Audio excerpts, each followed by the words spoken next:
Sheffield United have lost against Manchester City following a late winner from Rodri. Despite the loss, I think that we can take a lot of positives from this game. I'm going to start off by talking about the key moments.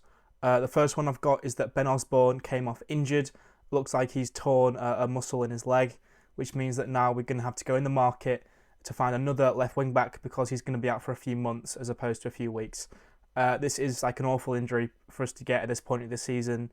Osborne is a great squad player and has great versatility, and he's going to be really difficult to replace. He's got the ability to play left wing back, right wing back. He can play in midfield. So yeah, this is a huge loss for the squad.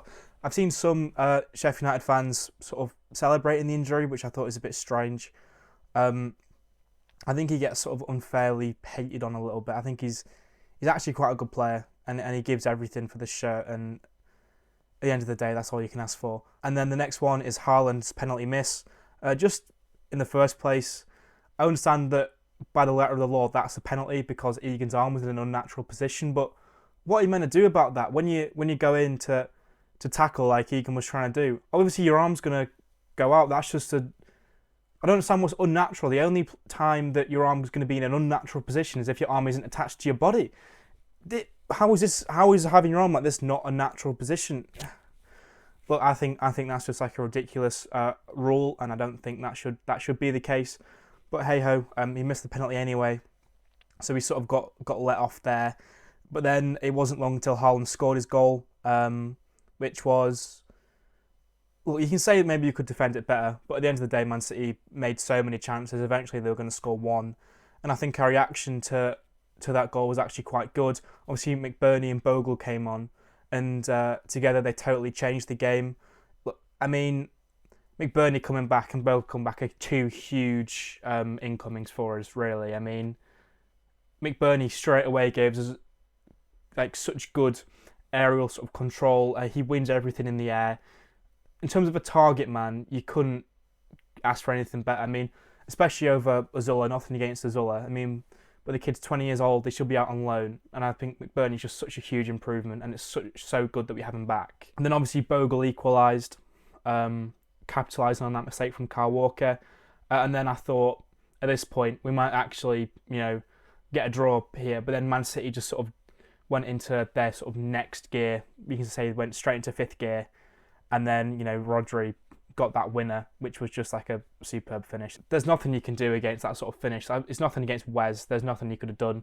If you're going to blame anyone for that goal, maybe not blame, but put some responsibility, you have to look at Larouci. I think he tries to sort of shield the ball and let it go out for a Sheffield United throw-in, but he ends up sort of slipping, or I can't quite figure out what he's ended up doing, but the ball stayed in play, and then Kyle Walker's got the ball with absolutely no one on him, which is what leads to the goal. And then straight after that, Larouci had a chance on the other end of the pitch, and he just sort of lacked the composure to make anything happen. I think there's sort of three runners who could have passed it to, and he ended up taking a shot which went over. And then the last key moment was in the dying embers. Anel had a chance to equalise, and he just sort of fluffed his lines a little bit. He tried to do some weird Haaland-esque, he jumped in the air and stuck a foot out, and he sort of mishit it. But it was such a good chance. It was a great delivery from McBurnie, and we should have scored. We should have equalised the game at the end there. I'm now just going to talk about player ratings. So starting with our goalkeeper, Wes. I think he was 5 out of 5. Absolutely quality. He made so many saves, kept us in the game. He's not at fault for anything poor which happened in this game. And then Robinson, I'm going to give him a 4 out of 5. I think he did pretty much everything we needed him to do. I mean, the whole defence was very good, and I think he was a good part of it. Egan, I'm going to give a 3 out of 5. Besides giving away that penalty, I thought he was excellent all game, but because he gave away that penalty, I do have to dock a point there. And I'll 4 out of 5. I think he did an excellent job on Haaland all game. I could say that's one of the better performances I've seen from him in a Sheffield United shirt. The only thing which should stop him getting a 5 out of 5 is that I think he should have scored in the dying embers from that McBurnie cross. Osborne, I can't really give him a score because he came off so early with that injury. And then Larouci, who came on for him, I'm going to have to give a 2 out of 5. I think he looked off the pace. He was at fault for City's goal. And then he had a chance to redeem himself at the end, and he sort of just lacked composure. and meant that we didn't get an equaliser when I thought we probably could have. Bullock, going to have to give a 4 out of 5. I think he did a great job on Grealish when he was on. And then Bogle, I'm going to give a 4 out of 5. I think he obviously scored the equaliser, and then he just looked quality. Just generally, I think he's such great, squad option to come in. I think now that means we've got two really solid right wing backs. They offer different things, obviously, but I think two quality options at right wing back. Sousa, I'm going to give a 3 out of 5. Thought he did everything he needed to do. Made some good tackles and professional last man fouls to stop Man City when they were on the break. So yeah, overall all right performance from Sousa. Norwood, I'm going to give a 4 out of 5. I thought all game he was excellent. And then Bashumi came on for Norwood with about 10 minutes to go. Did all right, did everything he needed. So 3 out of 5. And then Hamer also is going to get a 3 out of 5 in my opinion. Looked all right off the ball, worked hard, but because we didn't have a lot of the ball, I think it's difficult to give him a higher score than a 3 because Hamer's at his best when he's on the ball, when he's either taking set pieces or creating things, and we didn't really have the chance to do that. And then Traore, I'm going to have to give a 2 out of 5. I think he didn't offer anything in this game, really. Then Azula, I'm going to give a 3 out of 5. Thought he looked good, but I think probably he should be out on loan. He shouldn't be starting these sort of games. I understand that there's no one else who could have started ahead of him because Archer wasn't registered in time and McBurney was still not fit enough to start the game. So I totally understand why we had to start him. But I think now that we've got McBurney coming back and Archer, I think it's time for him to go out on loan because he has everything. You can tell, you can see it that he's got it all. He's got this great physicality, great first touch, but it's just I think he just needs a bit more match experience, and I think we shouldn't be getting that in the Premier League. I think he should be at a club like Rotherham, for example, in Championship, where it's dead close to Sheffield, so it's not like a difficult move for him to make in his personal life. And then he's just going to get a lot of game time at the Championship level and sort of get that experience he needs to become a better player for us. And then McBurney, I'm going to have to give him a 5 out of 5. I thought he totally changed the game for us. Almost got us a point at the end as a result of him coming on, and him being back fit is just massive for us.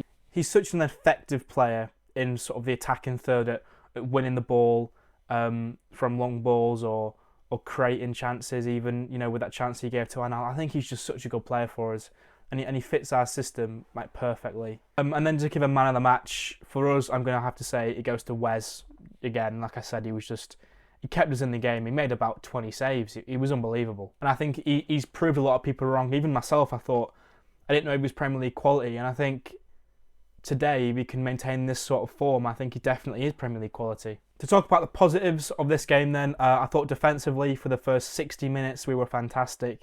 Obviously following the Haaland goal, we opened up a little bit and tried to equalise. We were more open, so we weren't as good defensively. But certainly for the first 60 minutes, I thought we were fantastic. And then we scored a good goal. Actually, the first goal we've ever scored against Man City in a game of football. And we made the most of that Kyle Walker mistake. And then another positive is that when McBurney came on, he looked great, changed the game. And it's just a great incoming back into the squad, coming back from an injury. And then just sort of my final positive, more generally, is that if we can keep performing to this level for the rest of the season, I think yeah, we can stay up. Because defensively, I thought we were so good. And then we even managed to score a goal against Man City, who are the best team in the world. And then just a few negatives. Man City absolutely dominated us the entire game in terms of the possession. Not necessarily a major negative, because Man City are just excellent and they will dominate the ball against everyone they played this season. And then additionally, I think it's going to be really deflating that despite such a good performance, like a valiant performance, we still couldn't get anything from the game. And I think it just depends on sort of the mentality of the squad, but it could sour their opinions and make it a little bit more toxic. And then looking ahead to our future fixtures, the next game we have is against Lincoln City in the League Cup. This is a great opportunity for us to start some younger players and rotate the squad. Maybe we could use this to give minutes to McBurney and Bogle, who are both coming back from injuries, and they could use the match fitness. And then Archer could also make a debut, and then to give some game time to Trusty and Davies. But I also hope that, like I've said, we can give lots of minutes to some under-21 players, especially players like Louis Marsh, who's sort of excelled at the under-21 level and is going to break into the first team at some point this season, I imagine. And just hopefully we can see this Lincoln City game as the game where we can get our first win of the season and give us some positive momentum going into that fixture against Everton next weekend. Then obviously Everton is a huge game. It's like a relegation 6-pointer already 4 games in, and I really hope that we can win that one. But yeah, that's about it for this video. Thanks for watching.